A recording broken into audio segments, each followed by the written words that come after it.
আসসালামু আলাইকুম, কেমন আছেন আপনারা? আলহামদুলিল্লাহ, আমিও ভালো আছি। তো আজকে আমি একটা নতুন রেসিপি, আজকে আমি কচু শাক কিভাবে রান্না করতে হয়, তো আমার ভিডিওটা দেখুন আপনারা। আমি কিভাবে রান্না করি, প্রথমে শাক ধুয়ে এখন বসায় দিলাম চুলায়। এখন আমি পরিমাণ মতো লবণ দিয়ে দিব, যাতে শাকটা ভালোভাবে সিদ্ধ হয়।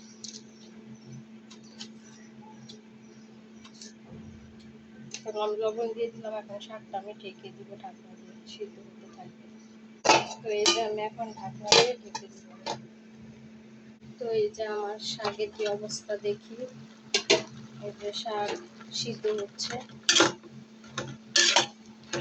আমি যেভাবে রান্না করবো ওইভাবে শাক রান্না করলে আপনার পাতিলার ভাত শেষ হয়ে যাবে, খুবই মজা।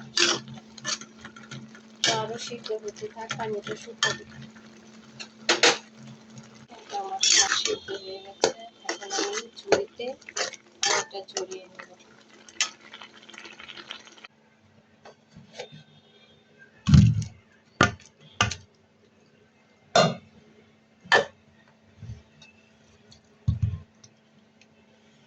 তো এই যে আমার শাক সিদ্ধ হয়ে পানি ঝরিয়ে নিয়েছি, এখন আমি শাকটা বাগার দিব।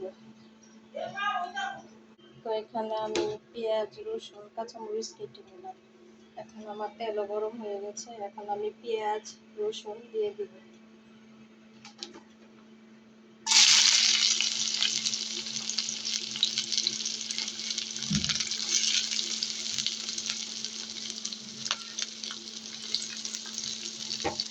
পেঁয়াজটা ভালোভাবে ভাজতে থাকবে।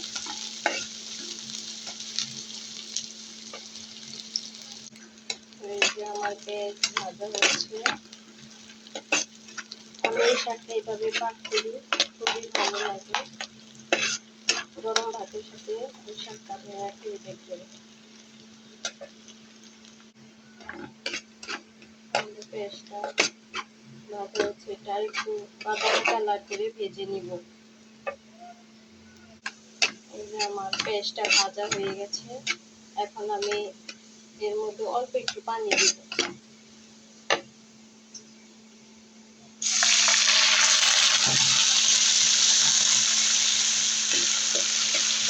এখন আমি এক এক করে সব মশলা দিয়ে দিব।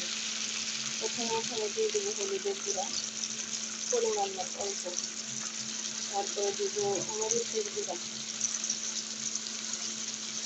একটু জিরার গুঁড়া, একটু ধনিয়ার গুঁড়া, তারপরে দিয়ে দিব,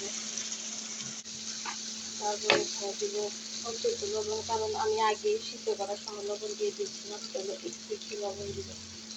এখন দিয়ে দিব আদা রসুন বাটা অল্প একটু। মশলাটা ভালোভাবে নাড়াচাড়া করে মশলাটা ভালোভাবে কষিয়ে নেব। এখন এর মধ্যে দিয়ে দিব ৬-৭টা কাঁচামরিচ কাটা। এখন দিয়ে মশলাটা ভালোভাবে কষিয়ে নেব। আমার মশলা কষানো হয়ে গেছে, ভালো করে ভেজে নিয়েছি।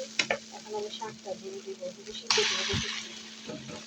শাকটা দিয়ে ভালোভাবে মিশিয়ে নেব। এখানে আপনারা বাসায় করে খেয়ে দেখবেন।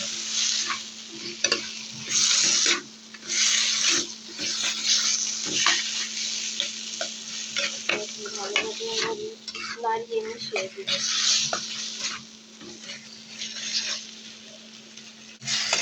আমার খাওয়া হচ্ছে।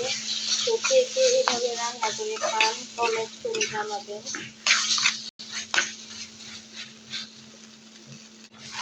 আমার শাক এখন আমি এটার মধ্যে দিয়ে দিব শুকনো মরিচ ভেজে গুঁড়ো করে রেখেছিলাম, ওটা আমি দিয়ে দিলাম। এই যে শুকনো মরিচের গুঁড়ো,